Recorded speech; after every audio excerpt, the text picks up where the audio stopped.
Need high-quality video to promote your event, business, or band? We can help. We're Pixel Pond, a video production team based in the Pacific Northwest, providing high-quality content to clients across the U.S. and Canada. Whether you want coverage of your live event to promote for next year, or need a camera and a camera operator for your next big project, we can accommodate projects of all sizes. Your story is important. Visit pixelpondllc.com or send an email to info@pixelpondllc.com to get started today. We can't wait to work with you.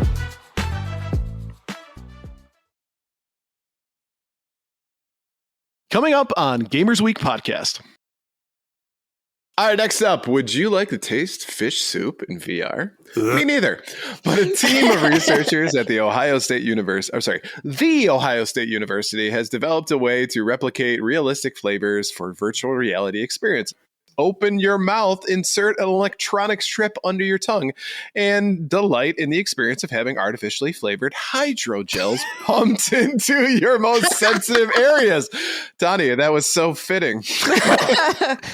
Pumped into your what? Yep. Pumped into your most sensitive areas, yes. And I just want you all to know that's copy pasted directly from the article. I did not change a thing.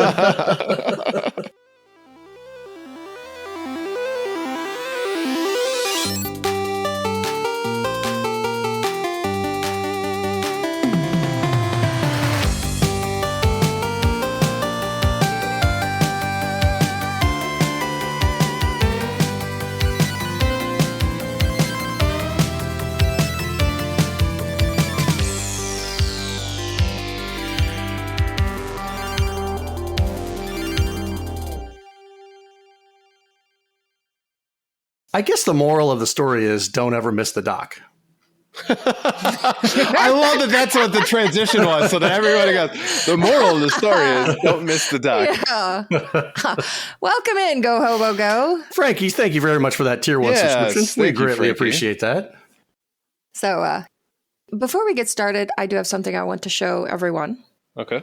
Are they tassels? What the is that? Oh, she got a daddy, like chain, what is this, Bling Town here? Yeah, like a pip necklace, daddy. I had this made specially. Somehow I feel like you wouldn't have to struggle too hard to get one that says daddy. You'd be surprised, actually. Podcast daddy, because they charge per letter. That was too much. So I just settled for daddy. Charge per letter. Okay. Per letter, yep. Let me know if it's too bright, if it's blinding you guys from all the bling. It's a little muted. Is that what, 8K gold? I can hear the jealousy in your voice, and it's not very becoming. Now, where's your fur coat and your cane and your top hat? I didn't want to overdo it just for this show. Okay. Maybe PRGE. Will that be too much for PRGE? Just like walking around like, yeah. I mean, that'd be a conversation starter, right? Right. Get a pimp outfit. People be like, what the hell are you doing? Doogie Forever says, let's start a GoFundMe for Blue's full podcast daddy bling. So if Blue is going to be the pimp, what does that make us? You know what that makes you. I think I'm technically bottom. I'm just going to throw that out there. You could be making some mother effing money, Ryan.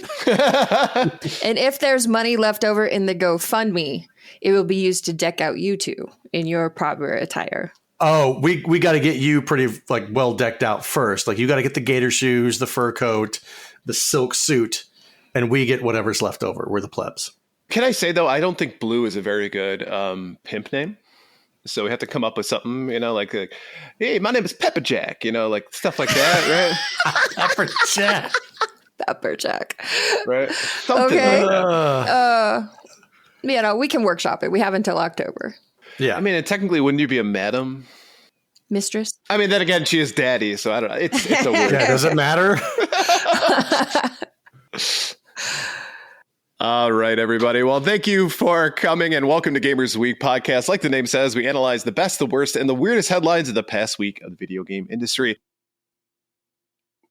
Keep going. I'm just telling her to put it down. I only saw your hand. I didn't see that she had it up and you were doing this. Yeah. That was like,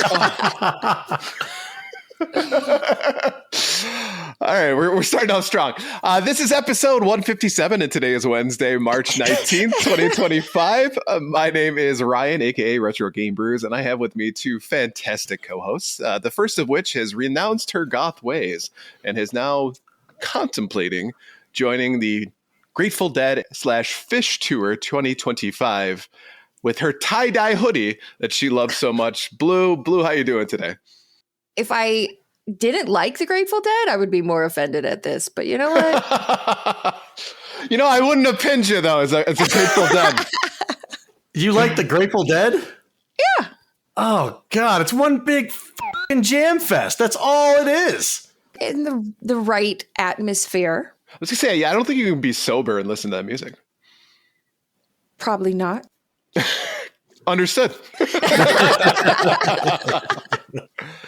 And next up, I have a gentleman. Speaking of which, next up, I have a gentleman who is joining us today that recently revealed, even though subtly, that he takes a lot of psychedelics before he podcasts with us. Because last week, he said that not only does Andy have a better looking face than me, but a better looking voice as well. So apparently he can see voices.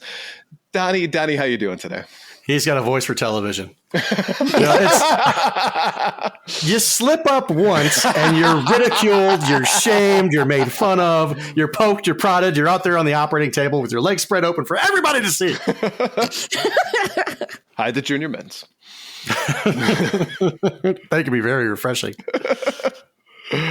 All right, so why don't we jump into our reviews, reactions, and requests. First up from Grumpy de Grumpster. Mattel Football should be in the World Video Game Hall of Fame for sure. Everyone had one of those things in the early 80s, and it was mobile gaming before Game Boy. It was head to toe legit. Too legit? Too legit to quit. I will say it's one of those situations where at the time, I'm sure it was revolutionary and it was very cool. And but you go back and that thing is barely playable. Does not hold up. It's worse than a Tiger electronic handheld. Oh yeah. Ooh. I mean, I will agree with him on that 100%. At least there's the characters are on the LCD screen, right? Just rather than like lines. Like this is just a dot. Yep. Lovely. All right. Next up from Kensei Den. Shared a Tamagotchi with a girl I had a crush on in high school. One day I went to school and forgot it at home and it died. The girl stopped talking to me. Tamagotchi is genius design. Not only starting relationships, but quickly ending them. Daddy, sorry. Those things were needy, I will say. I had one. And if you didn't take care of it, it got mad at you, would poop all over the place. It was definitely needy. Yeah. But, it's a good vetting tool. Because if he can't take care of a Tamagotchi and fulfill his end of the bargain, then he's not going to do anything else. No. And last up from GoldenEye 1971, this episode brought to you by Centrum Silver. It's because I wasn't there to bring youth and exuberance. Youth and exuberance, my ass. Right. He says with the beard full of silver. Right. Hey.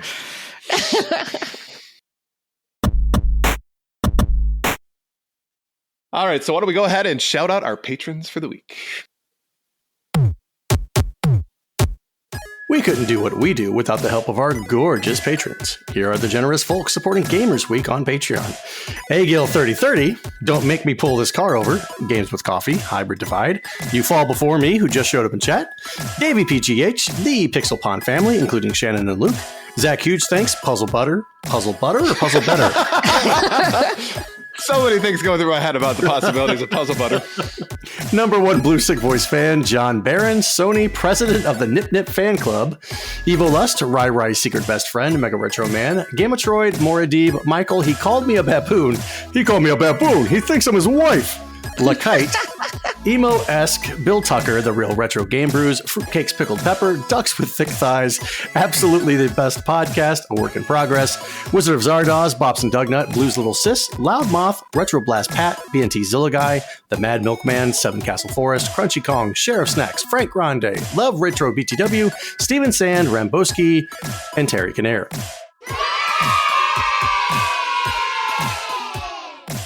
If If you like what you hear today, and we really hope you do, please consider joining us on Patreon. Your support helps cover the cost of producing the show, as well as other cool stuff we'll be doing like prizes and giveaways. You'll also gain access to our bi-weekly patron-only bonus cast called Gamers Week Uncut, Patrons with Benefits.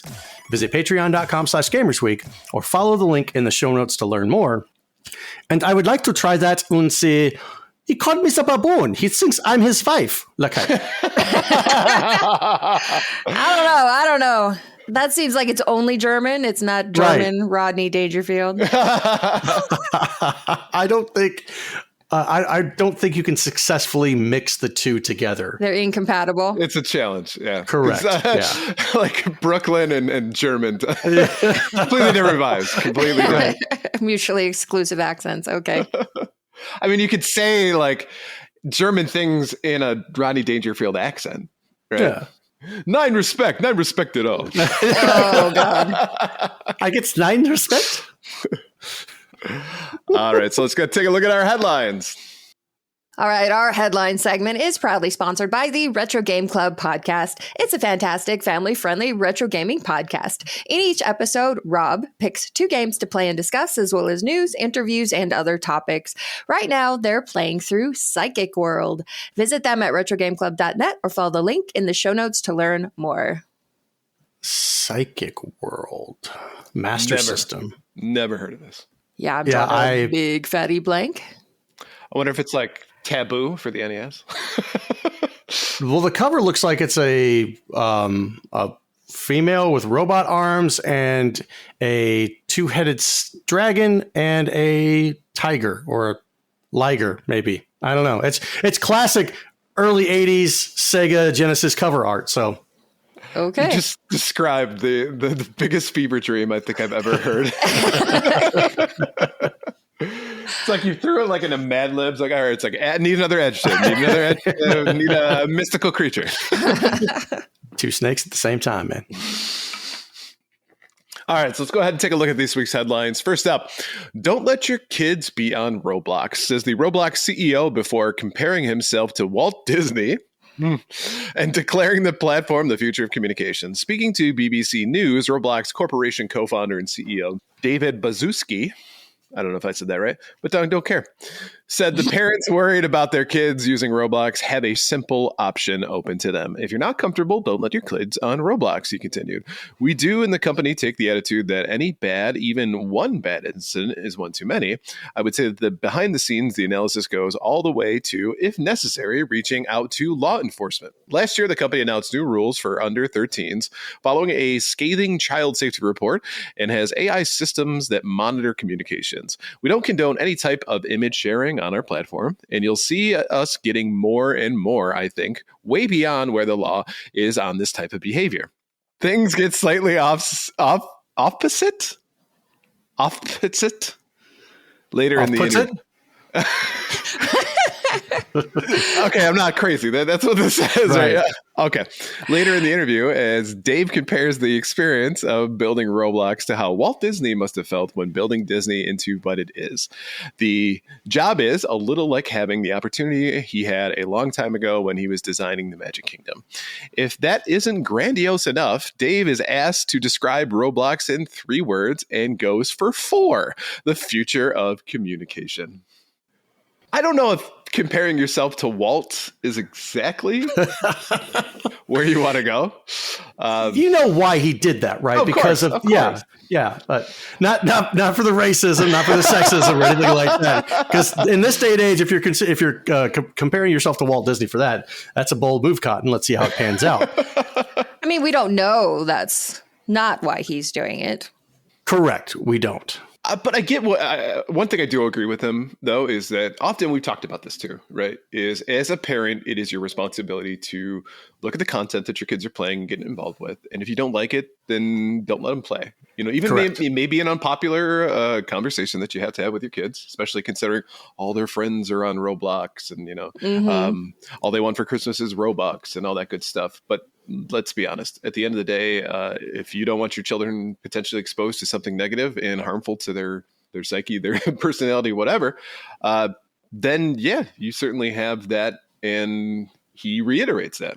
And they've done a lot to try to prevent this. But what I think we have said in the past is that you typically don't see this until you get caught, which they did. Of course. Yeah. Right. And so they're trying to overcompensate, utilize this as a PR move to say we're doing even more than what's required of us. It's like the Titanic technically had twice as many lifeboats on it that were required by law, but we know how that turned out.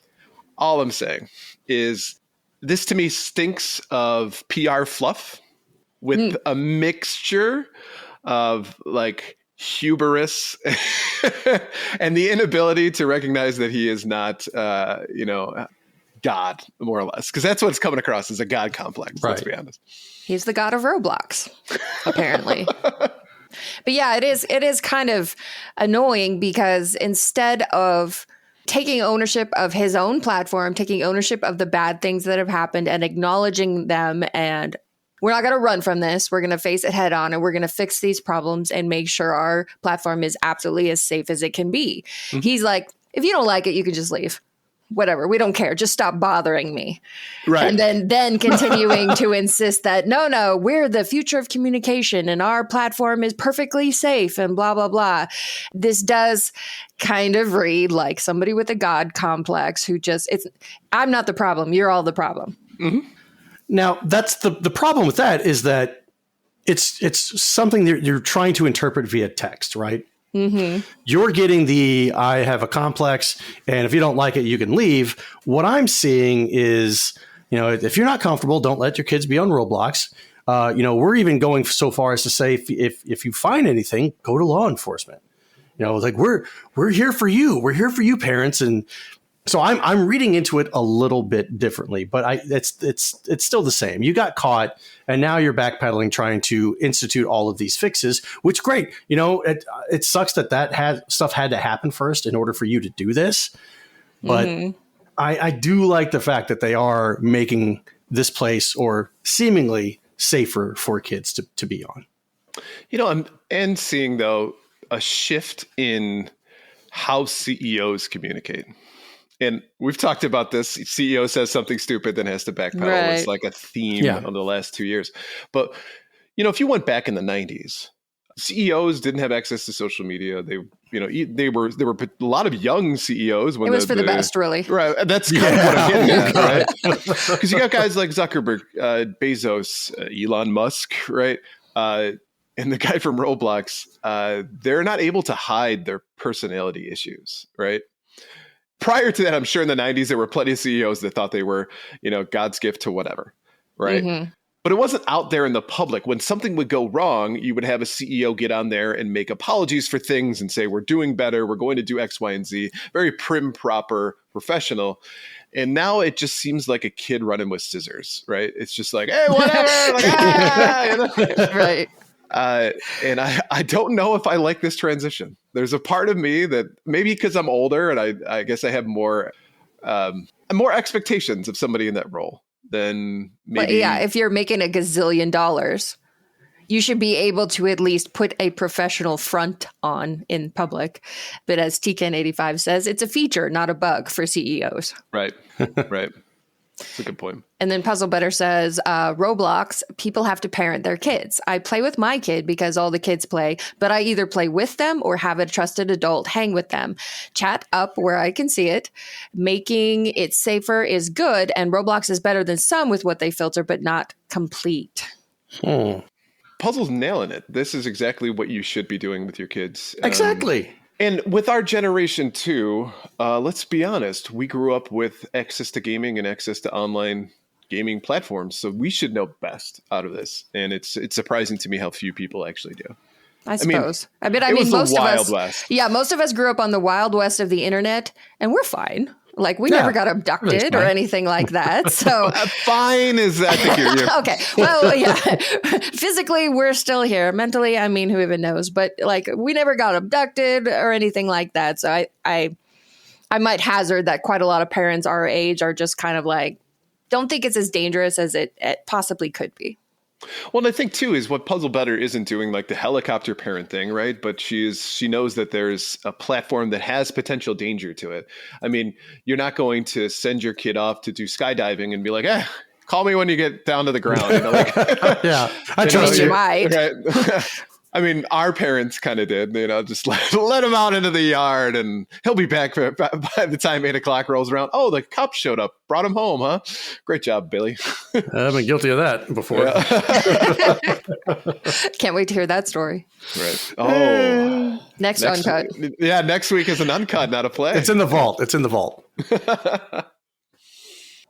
All right, next up, Konami aired its latest Silent Hill transmission broadcast just last week, sharing more details about the upcoming Silent Hill F. The broadcast didn't include much in the way of gameplay, though. Is that actually what it is, Silent Hill F, and not just there's a random F? No, it's Silent Hill F. All right. In lieu of that, fans have been poring over the content warnings and ESRB ratings for Silent Hill F, both of which are live and provide some surprisingly detailed description of what horrors await. Over on the ESRB rating, Silent Hill F garnered a mature 17 rating.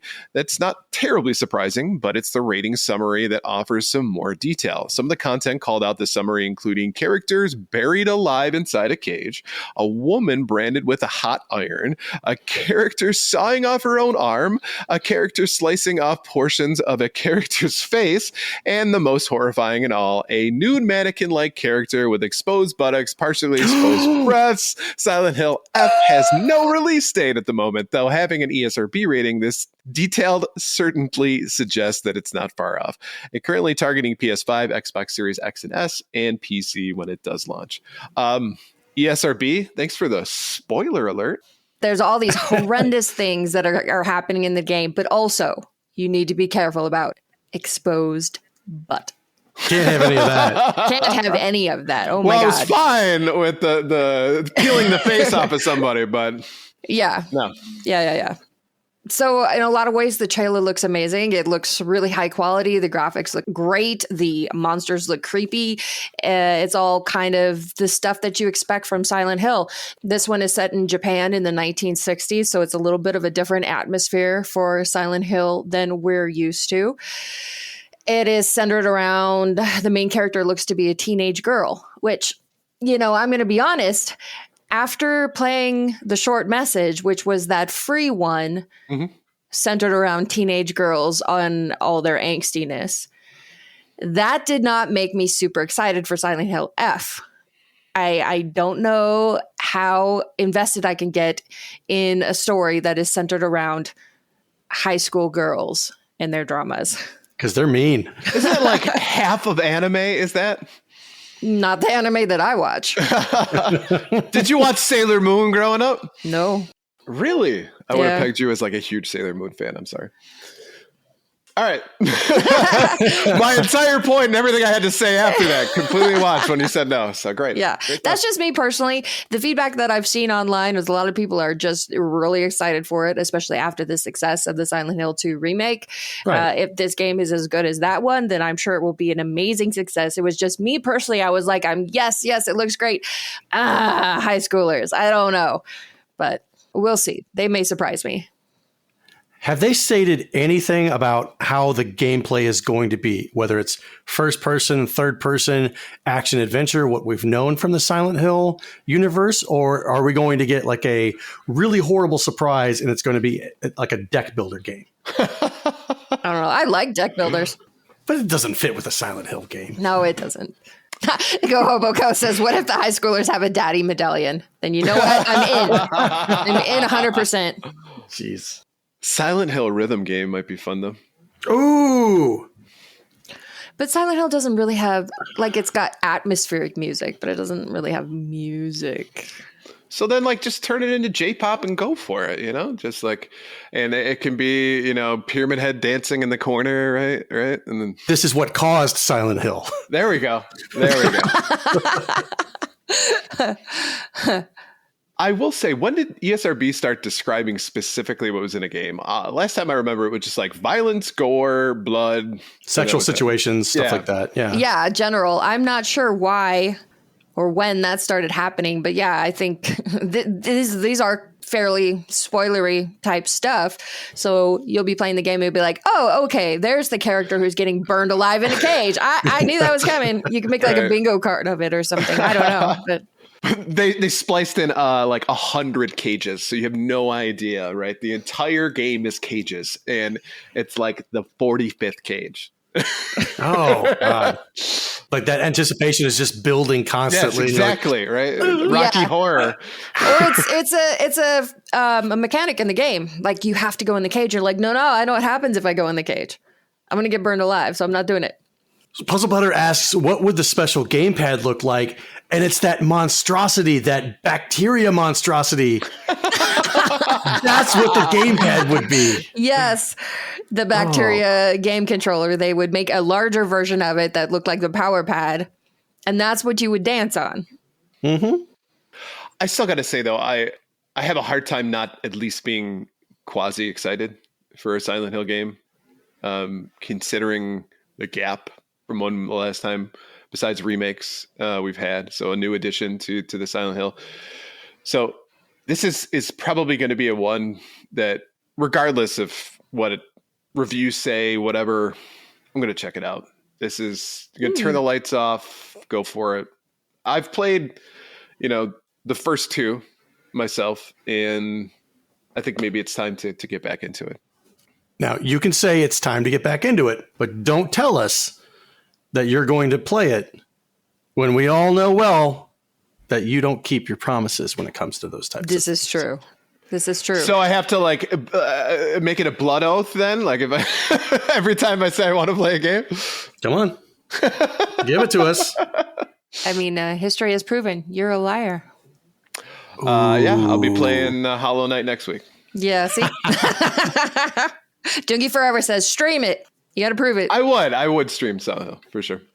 The Silent Hill 2 remake, like that entire time I'm playing that game, like my skin was crawling. I was on edge. I was anxious and nervous and just like kind of mad at the amount of jump scares and stuff like that. They did the one hell of a job with that game. And if Silent Hill F is on that par or better, then even though, like I just described, that I was uncomfortable, I still like that particular environment and atmosphere. So I'm going to play it. I'm going to pick it up if it's exactly like that. Yeah. That's why you watch horror movies, right? You want to feel uncomfortable, right? All Silent Hill fans are, or all horror fans are essentially a little bit masochistic. But as Webhead says, you must swear it on the daddy medallion. No me patre, Philly. I don't have a lot of experience of doing it, but I read about it, and easy as cake, easy as crumb cake. Oh. All right, next up, would you like to taste fish soup in VR? Me neither. But a team of researchers at the Ohio State University has developed a way to replicate realistic flavors for virtual reality experience. Open your mouth, insert an electronic strip under your tongue, and delight in the experience of having artificially flavored hydrogels pumped into your most sensitive areas. Donnie, that was so fitting. pumped into your what? Yep. Pumped into your most sensitive areas, yes. And I just want you all to know that's copy pasted directly from the article. I did not change a thing. The team has published its work under a catchy title of a sensor actuator coupled gastery interface chemical connecting virtual and real environments with remote tasting. Although they've realized it's a bit of a mouthful, and instead have chosen to call it the e-taste system.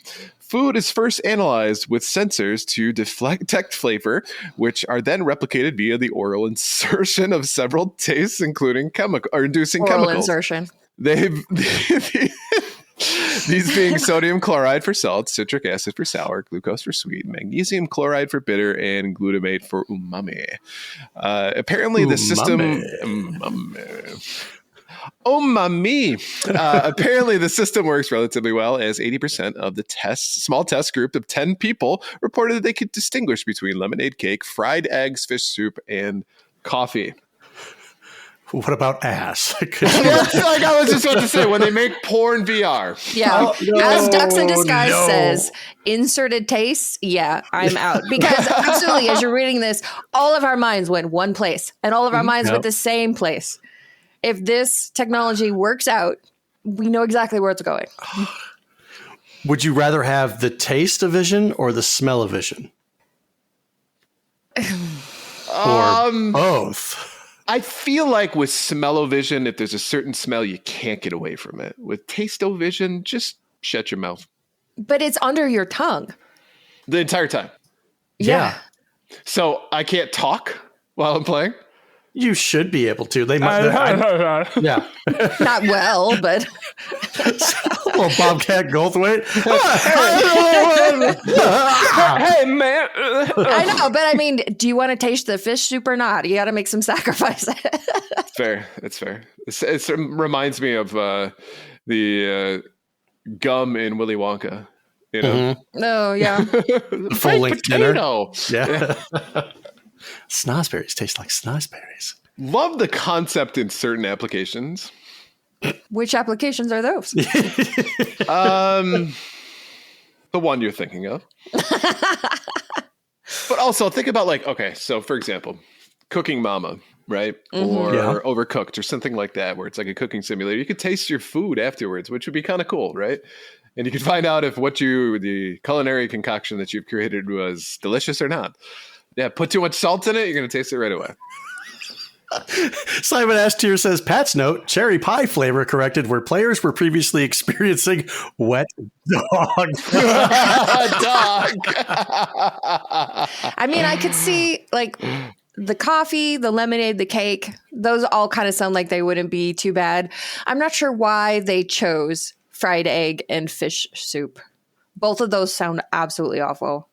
Like, do you want just like sulfur egg taste in your mouth? No. You want something, listen, well, I'm not trying to be perverted, but you want sweet, you want creamy, you want those types of, see, I told you, you want those types of tastes that, like tomato soup, like what she's talking about in Willy Wonka and the Chocolate Factory. I can taste it. It's going down my throat. It's warm, creamy soup. I bet it is. Yeah, that's what you want. You don't want a fried egg. You don't want Brussels sprouts. You don't want all the nasty foods that you're just like, ugh, no, give me the sweet stuff. You know, I will say that I guarantee you, though, there's always been something in a video game that you've wanted to taste, right?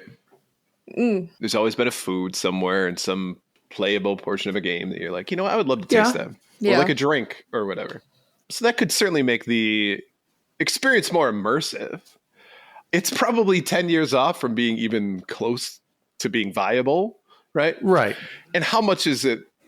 Because it says it's like these little gels, right, that go into your mouth. So are you going to be spending hundreds of dollars a month on a subscription to your gels so you can play your game? Go Hobo Go says, it's the only way anyone can afford to taste eggs anymore. Good one. Good one. Yeah, and Puzzle Better says it's like the Harry Potter beans. You just really never know what you're going to get. You get real unlucky, you get the barf one. Well, Simon Astor says, though it might finally answer a question I've had since I was 5. Pac-Man, what do those pellets taste like? Yeah. Now, are those the Bean Boozled beans? Every And time we just you never knew it. Yeah. In my head, they always had booger. like, you know, banana runs. Yes. Yeah. That's what they taste like. In my head, that's what they taste like. They're okay. Yeah. I don't mind a banana run. Does the Pac-Man ghost Inky taste different than Blinky? Yeah, more pineapple on this one. Oh, man, black licorice again. All right. Last up, Jonah Hill's Superbad character was so reprehensible that Sony insisted he not touch a PlayStation during the comedy's video game scene, speaking to Rotten Tomatoes in a South by Southwest 2025 red carpet interview. Superbad co-writer Seth Rogen has revealed that Sony had a specific requirement before giving its blessing on PlayStation being in the film. There's a scene where they're playing video games and they're like, Jonah can't touch a PlayStation. They were like, we can't have him interact with our products as a character because it's too like vile a character. And I was like, it's based on me. That's very insulting. But we accommodated them ultimately. Ultimately, instead of Hill's character key smashing his controller and yelling at the TV when he died in a game, Michael Cera's character can be seen playing Getaway Black Monday on PS2 in the scene. But fun fact, there's actually a bit of gag with one of Sarah's lines. He mentions using an M16 assault rifle in the game, but the Getaway Black Monday, a British cop game, doesn't include them in the weapons arsenal. Go figure. Was his character that reprehensible, though? Like, if you saw him playing a PlayStation, would that make you go, oh, how dare you? I will never touch PlayStation again. I mean, you're already paid to watch the movie. So clearly you're not shocked by this kind of humor.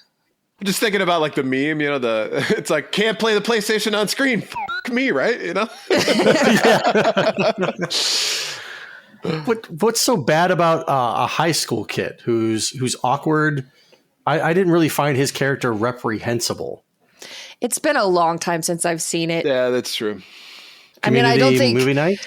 Maybe. I don't recall either of the two main characters really being good guys, but I mean, it's not like they were horrible. I mean, he says things that are really vile. I get that, right? Right. Mm-hmm. And it's mostly him describing things that he would like to do to girls that you know from just looking at him that he's never done these things. So nope. And never will, probably. Exactly. It's just that he's so over the top grotesque with that. But wasn't it a rated R movie as well? So it's not like the kids are seeing this and going, oh, well, that person said those terrible things. I'm never going to play a PlayStation again.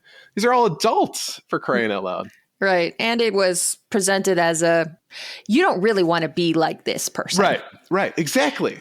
So it's not like kids are going to watch him playing the PlayStation and be like, I'm going to play PlayStation 2 and I'm going to say these horrible things like Jonah Hill. It's just an interesting tidbit. And that's one of the things I love about going on to IMDb is just checking out the trivia section of that. Mm-hmm. And just seeing some of the like behind the scenes stuff that just goes on. That's absolutely crazy. And just some of the stuff that's like super fun. So with like Beer Fest, for example, the guys from Broken Lizard, they apparently actually did some of the things that they do on screen, like after hours. Right. Mm-hmm. And, apparently didn't turn out so well. Surprise, right? Weird. I can't believe that. That's crazy. Right. Go Hobo Go says, I mean, he ends up with Emma Stone, so he must have been doing something right. Yeah.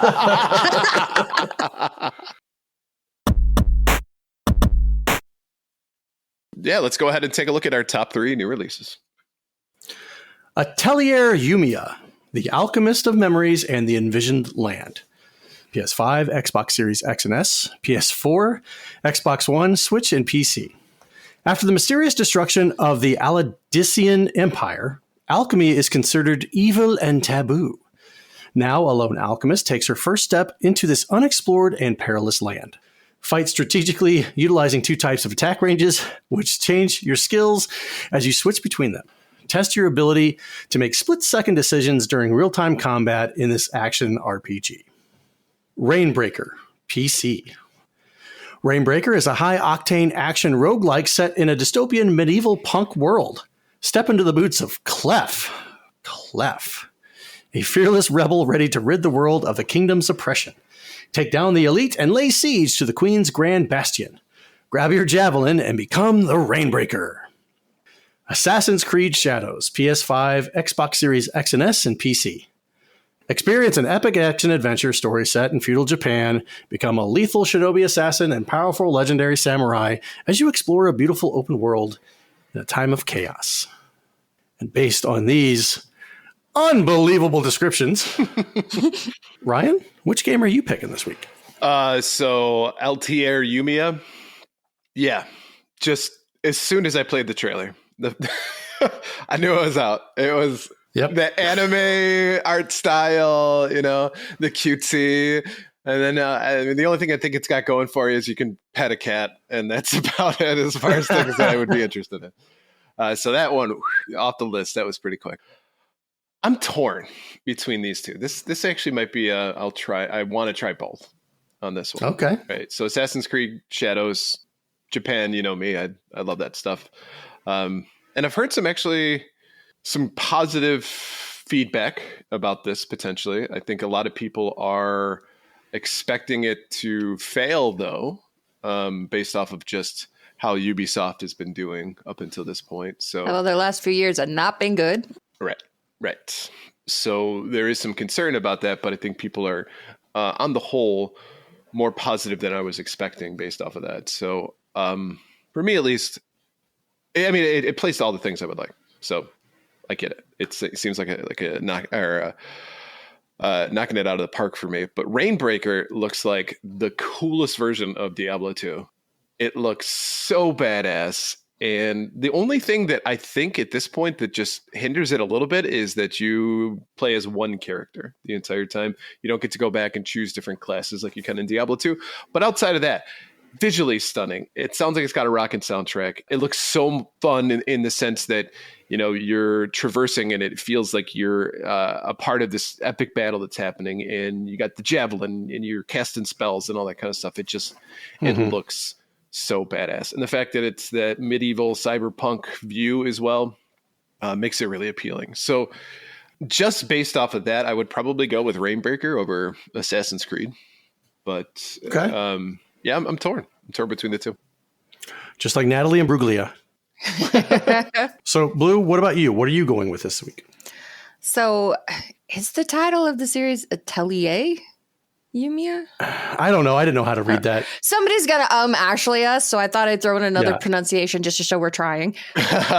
We're giving like the bare minimum of effort, but we're trying. Anyway, that one, yeah, it's kind of, the trailer looks like your basic anime RPG type of stuff. You know what to expect.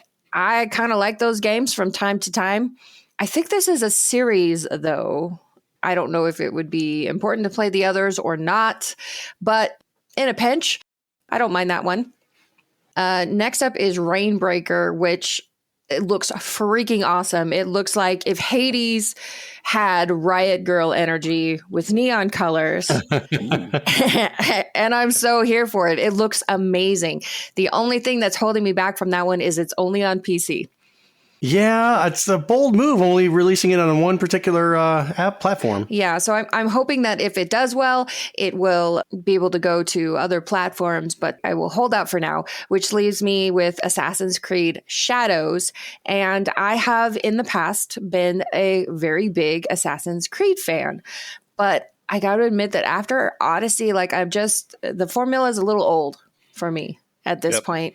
And like, you don't even really need to explain the game in the little description, the little blurb, because everybody knows what Assassin's Creed is. You know exactly what you're going to get. The ratings came out. They were 7s mostly. And that's kind of what you'd expect for an Assassin's Creed game. I know people have been waiting forever for a Assassin's Creed set in Japan. But as of right now, probably not going to do that one. So for me this week, Rainbreaker, and I'll cross my fingers that it comes to a console. Agreed. What about you, Donnie? So, Atelier, whatever. Donnie also drives a Chevrolet. That name looks like a Chevrolet, the Chevy Yumiya. I saw it, and it's that art style that it's so overplayed and overdone. I was like, nope, nope, can't get into it. Yep. Assassin's Creed, I have not played an Assassin's Creed game since Black Flag. Ooh, that's why you haven't. Well, I didn't particularly hate Black Flag. I played the first Assassin's Creed. I skipped the next couple ones, picked up Black Flag, and I was like, the Assassin's Creed games just do not do it for me for some odd reason. So I'm probably not going to get into the latest entry of Assassin's Creed, which leaves us with Rainbreaker. And the description is beautiful. It's a roguelike, dystopian, medieval punk, not really cyberpunk maybe, but I can't get behind Clef. That's really? A terrible name, you're right. Clef? Okay. Maybe it's a very, very strong medieval name. Wyclef. I could get behind Wyclef, but not Clef. Just Clef without the Y. It just doesn't make any sense. Why Clef? Exactly. That's a good name. I'll take it. But Rainbreaker looks amazing. The color palette is exactly what I love seeing from a game, and I'll probably pick this up. All right, so before we move on, let's take a quick break to talk about our sponsor. This segment is proudly sponsored by a Gamer Looks at 40 podcast. This show explores the history of video games through the stories and experiences of the people who lived it. This week's question, what's the worst betrayal you've done in a video game that you didn't have to do? Think Mario jumping off Yoshi to save himself from falling kind of vibe. Let Bill know your answer by sending him a tweet at a Gamer Looks at 40 on Twitter and Blue Sky. I am currently playing Elden Ring. What did you do? There is a samurai who is currently residing under an overpass or whatever. And my kids told me to kill him. Oh. And I'm like, why? Why? Why would I want to do that? He hasn't done anything to me. You can get a really cool sword, Dad. It feels wrong. For me, the type of person that I am, even though I know it's a video game, it felt wrong to go and kill this guy to obtain a weapon when he didn't wrong me in any way, shape, or form. So No. I felt In fact, gross. he's there to help you. Yeah, and there you go. I screwed him over for a weapon that I don't even use anymore. Yeah. Mr. Blue and I played through Elden Ring at the same time. And I didn't kill any of the NPCs unless I had to. And he killed like everybody. Oh, And then it wasn't very long where I'm like, how come you have so much more equipment than I do? And then I just started blasting. I started blasting, right?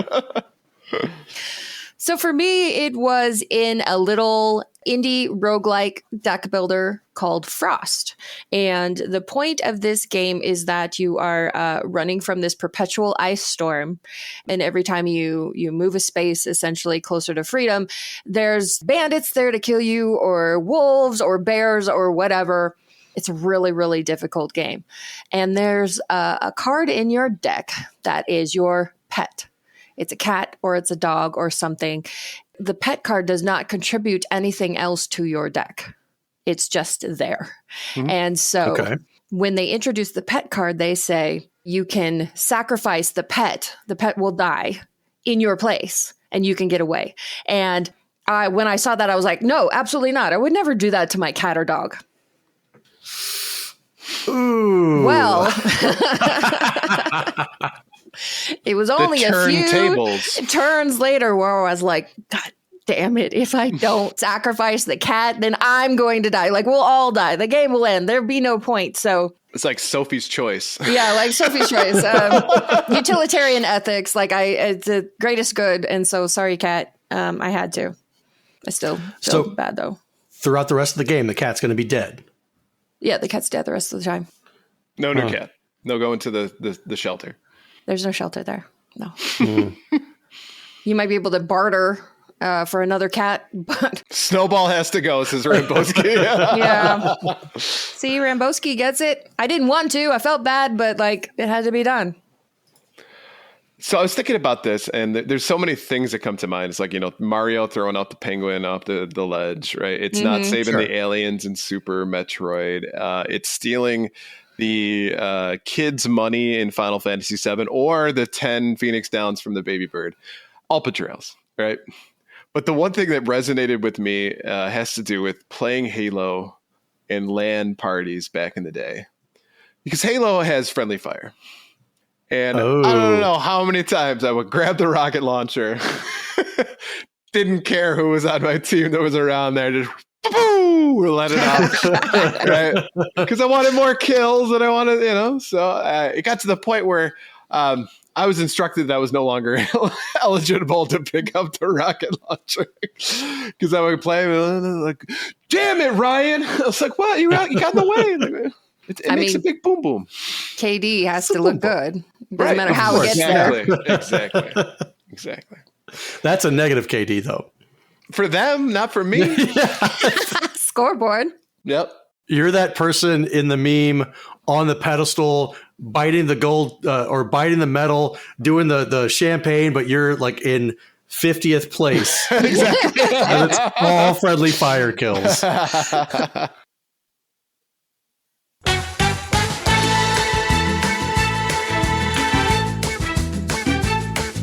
All right. So once again, it is trivia time here on Gamers Week podcast. And of course, I am the reigning trivia daddy, but I'm not playing tonight. I am doing the trivia. So these two will be playing for the title of Junior Trivia Daddy.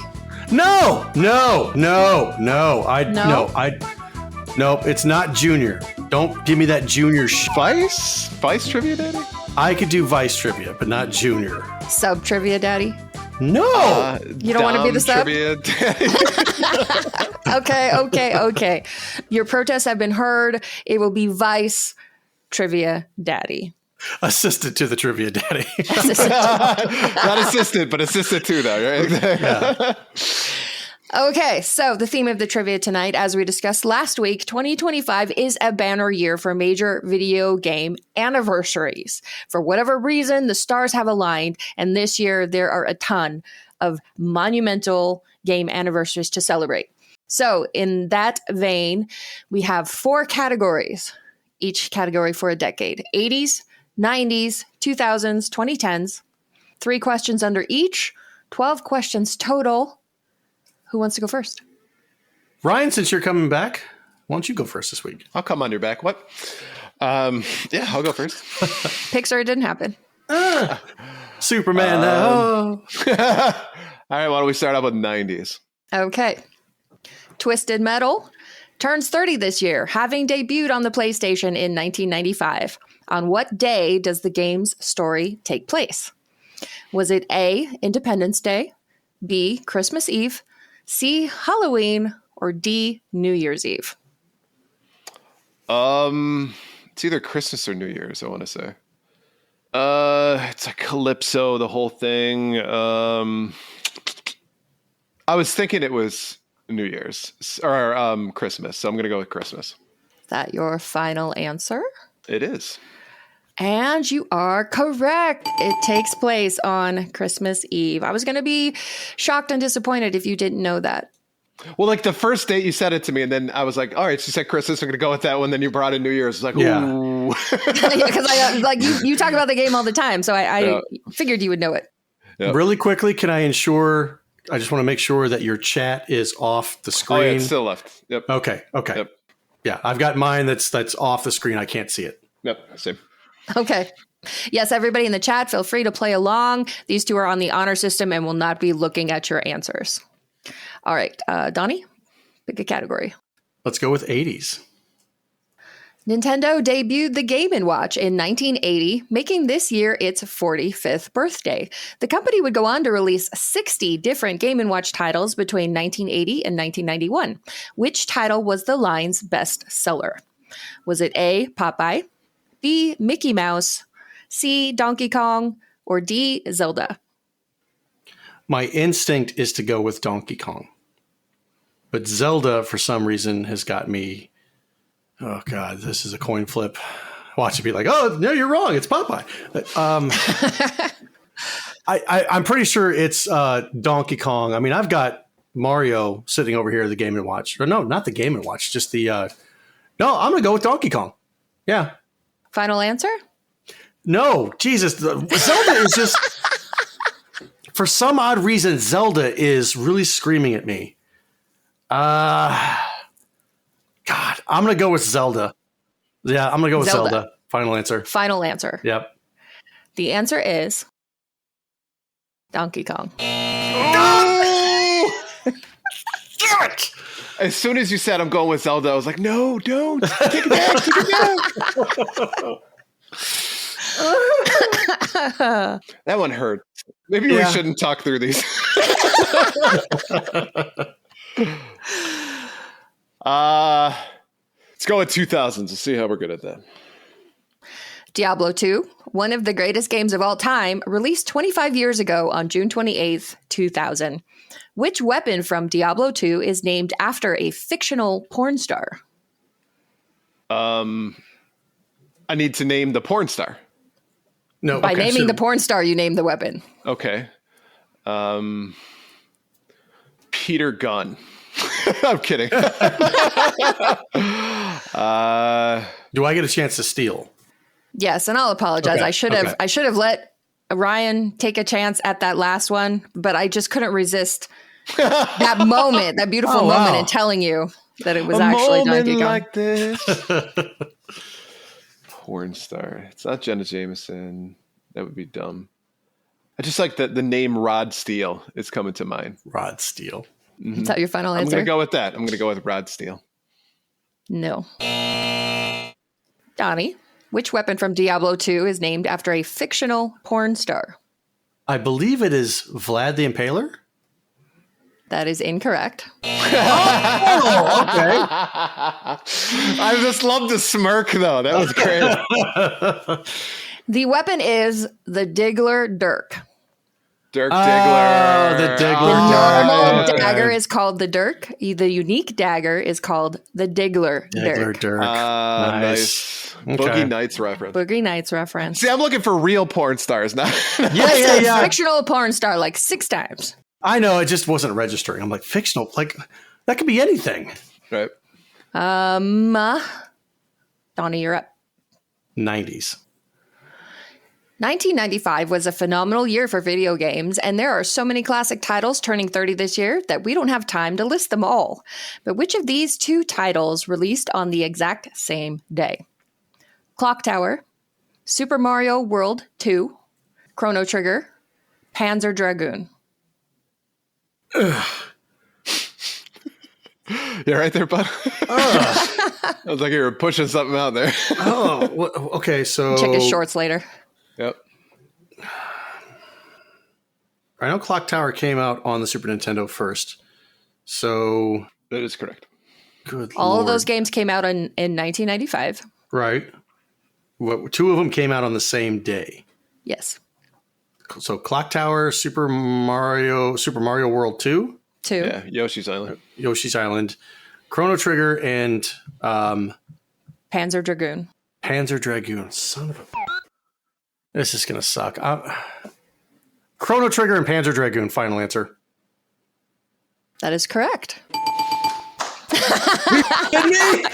I am not shitting you. Oh my God.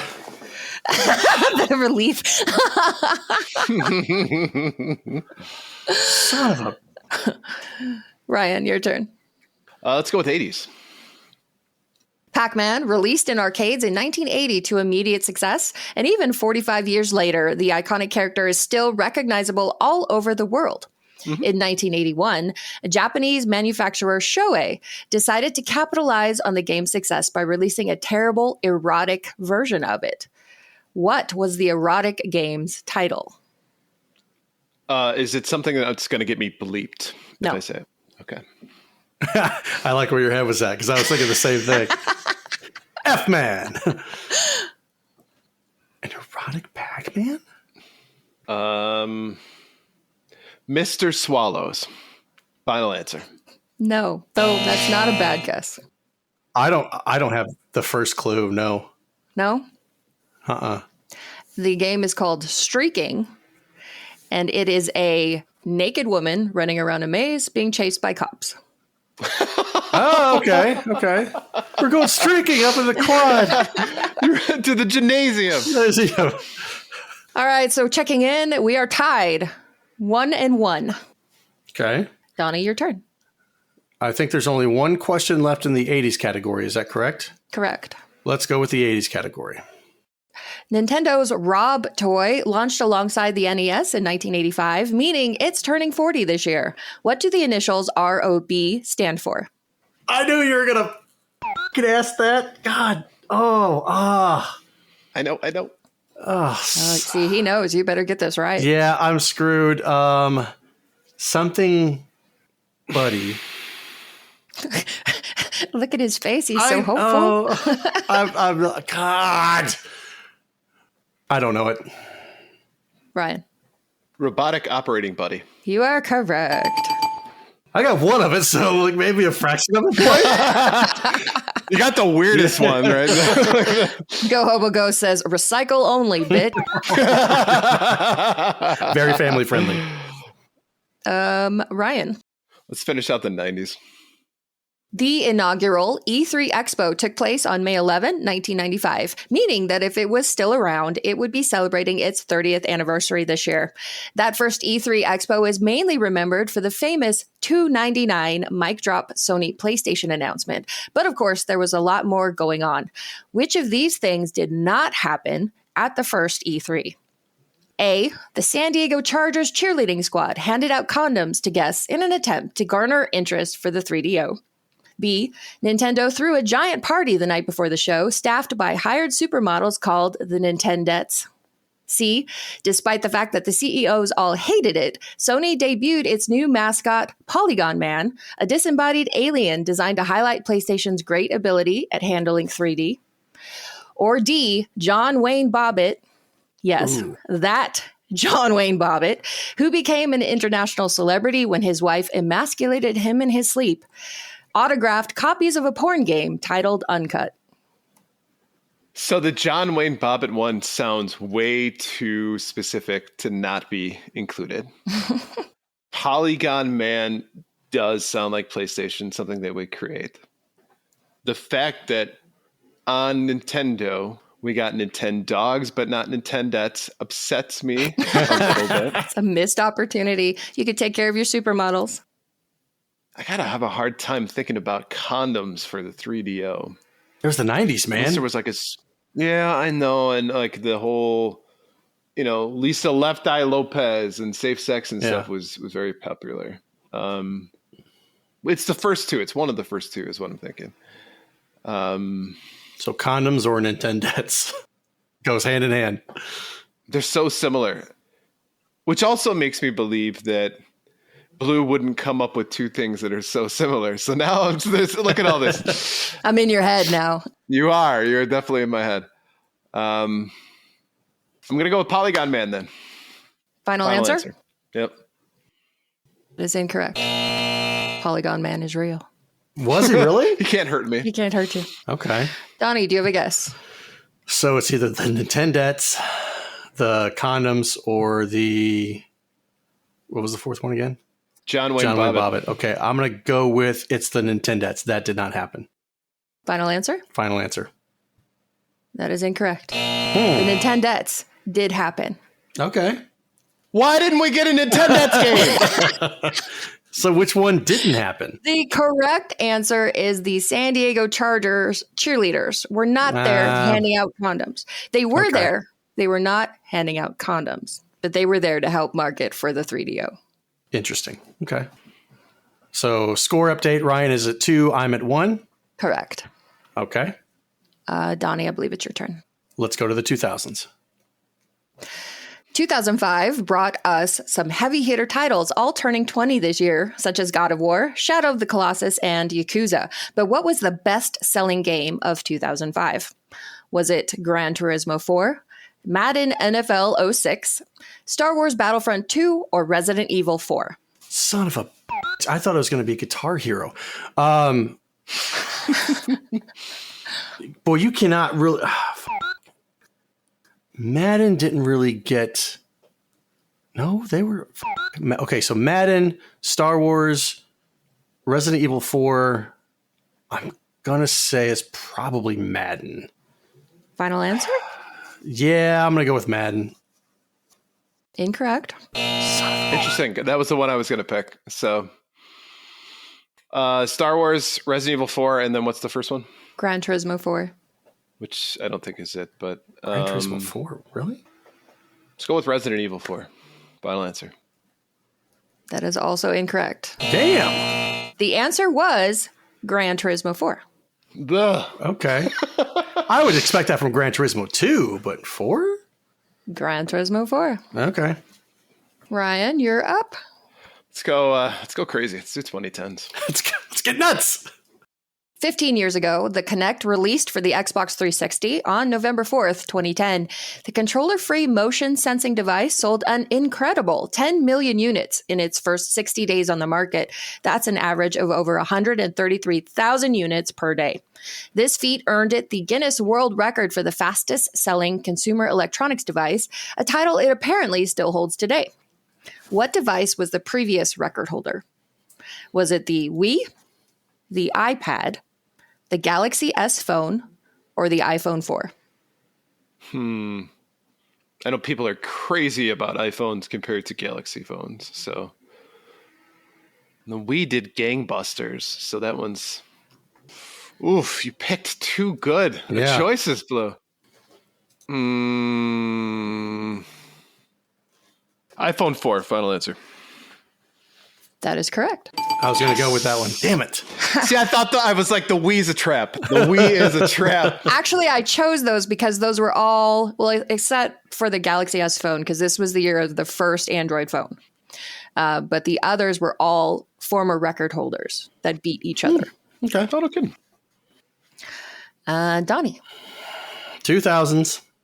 2000s. Okay, this is the final 2000s. Portable gaming revenue rose 96% in 2005 thanks to the releases of the PlayStation Portable and the Nintendo DS. What was the best-selling handheld gaming title of that year? Was it A, Pokemon Emerald, B, Mario Kart DS, C, Nintendogs, or D, Animal Crossing Wild World? God, it's probably Nintendogs. Every single frickin' pickup that I have with the DS has a copy of Nintendogs.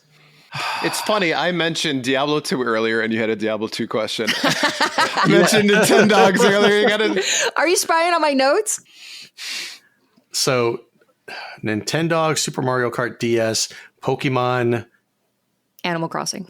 And Animal Crossing. Something tells me it's probably not Pokemon. I think those are a dime a dozen. You know, if you played one Pokemon, you've played them all. It's really coming down to me between Nintendogs and Animal Crossing. Gut wants me to go with Nintendogs. I'm going to say, and you know what? This last time my gut was Donkey Kong and I went against it. So I'll say Nintendogs. Final answer. The answer is Nintendogs. Thank you, God. Oh my God. I was like, there's no way. Every single DS that I picked up off Marketplace, it's got a bundle of games. What's in there? Nintendogs. And no one has played it since. Right. Okay, so score is Ryan 3, Donnie 2. There are 2 questions left. So these are fairly important. Yes. Ryan, you are up for this one. The year 2015 brought us some of our favorite titles. Specifically for you two, it was 10 years ago that we saw the launch of both Splatoon and Batman Arkham Knight. But which of those 2 titles sold better? And hint, it was very, very close. Now, correct me if I'm wrong. Is Arkham Knight an exclusive or not? No, I believe it was both on the PS3 and the Xbox. But the fact that it's close does not help now. I wish you didn't say that. Because then I would feel more sure. Intuitively, my mind would say it's Arkham Knight. But just at the surprise factor, I think a lot of times we ask these questions because they're also surprising to us when we look them up. So I'm going to go with Splatoon, final answer. That is incorrect. So Donnie just gets a point? Do I get to steal? No, you don't. I'm going to go with, I don't, since it was a 1 or 2, I don't get that. Yeah. That'll make up for not letting Ryan steal the Donkey Kong answer. Absolutely. So, okay. Last question, Donnie. You're first up for this question, and this will allow you to tie. Otherwise, Ryan gets to be the vice trivia daddy. The assistant to the traveling secretary. Okay. 2015 was the year of the indie games with titles like Crypt of the Necrodancer, Life is Strange, Her Story, and Everybody's Gone to the Rapture, all celebrating their 10th birthdays this year. But what title won Best Indie Game at the 2015 Game Awards? Was it A, Ori and the Blind Forest, B, Rocket League, C, Axiom Verge, or D, Undertale? Best game at the Game Awards? Best indie game at the Game Awards in 2015. Rocket League, final answer. Yes. Was it really? Yes. All right. Congratulations. The game ends in a tie, 3-3, which means we're all winners here. You're both, or neither of you, are the vice trivia. I'm cool daddy. with both. Yeah. Yep. Both? Okay. We can share it. Co-vice trivia daddies.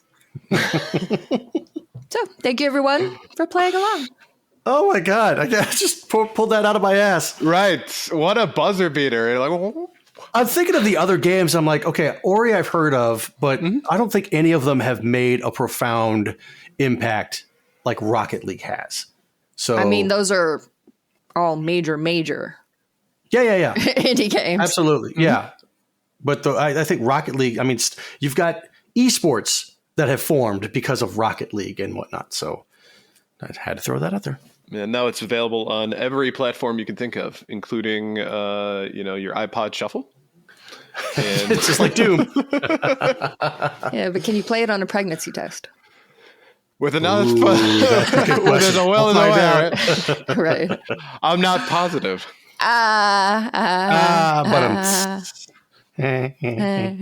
All right, with that in mind, thank you for listening to episode 157 of Gamers Week Podcast. And a big thank you to the Retro Game Club Podcast, Love Retro BTW, A Gamer Looks at 40 Podcast, and Pixel Pond Production Company for sponsoring this episode. Don't forget to check out their links in the show notes. And if you want to follow or you want to connect with Gamers Week, follow us on Twitter and Blue Sky at Gamers Week PC. Watch us right here on Twitch, twitch.tv/Gamers Week Podcast, where we record live every Wednesday at 8:30 Central, and email us at gamersweekpodcast@gmail.com. Visit our merch store at gamers-week-podcast.creator-spring.com.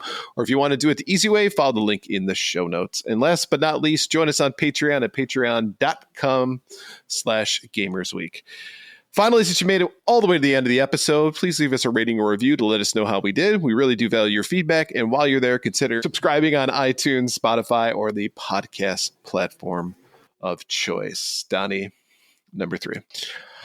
All right. So thank you all for stopping by. We had quite a good crowd tonight, so we appreciate you guys making us part of your Wednesday. Had a few new follows tonight, too, so thank you guys for those, and a few subs. So appreciate all of the support, and we will see you next Wednesday. Thanks, everyone. I may or may not have the daddy medallion next week. We'll see. You'll have to tune in to find out. Down. No, Frank requested to see it again. No, I think as long as you hold that title, it's a staple. You have to wear that every single episode to assert your dominance. I'm okay with and that. I'm going to be okay with that. It is decided. It is decided. And I'm as shocked as you are. I thought we were going to go to a sudden death. I'm glad because I was nervous and on edge. I don't think I could have handled another I never in question. a million years thought you guys would tie. I didn't even bother to prepare a tiebreaker. Boo! And that's how the cookie crumbles.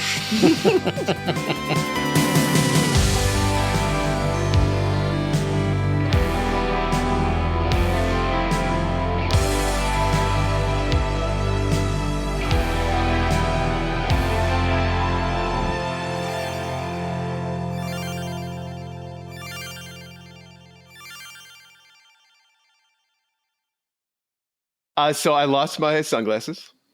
I thought you were going to say something else. Virginity. I lost my virginity. Oh, okay. I was about to. Congratulations. Yeah, about to congratulate you. And then. So went out on a sunset boat ride.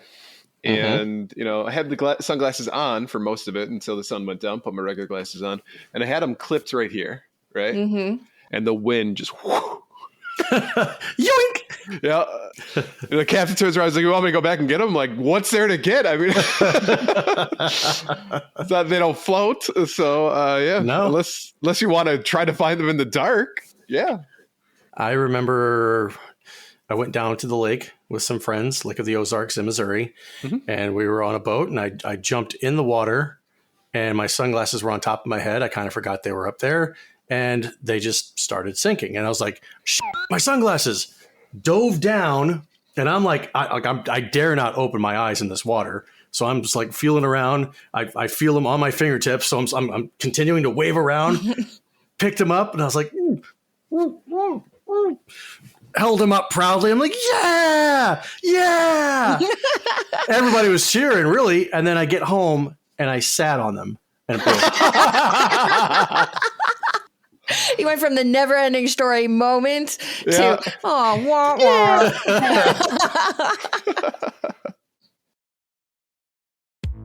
Welcome to Gamers Week Uncut. Welcome to Gamers Week Uncut. Welcome to Gamers Week Uncut, patrons with benefits. This is the unscripted, patron-only bonus cast with less editing and more dirty jokes. We don't know where the conversation will go, but we're sure it will be weird. This fish just went right on my nipple, and I'm just like, I Google Street Fighter 6. The first search result that comes up is people think they can see Ryu's in the Street Fighter 6 reveal. Listen up here, kids. You're not going to want to get one of those VD-STDs things, right? Make it fall off. When you go, grab a pro. You'll be doing it for America. that was perfect. If you want to hear weekly episodes of our patron-only bonus cast, join us at patreon.com/gamersweek.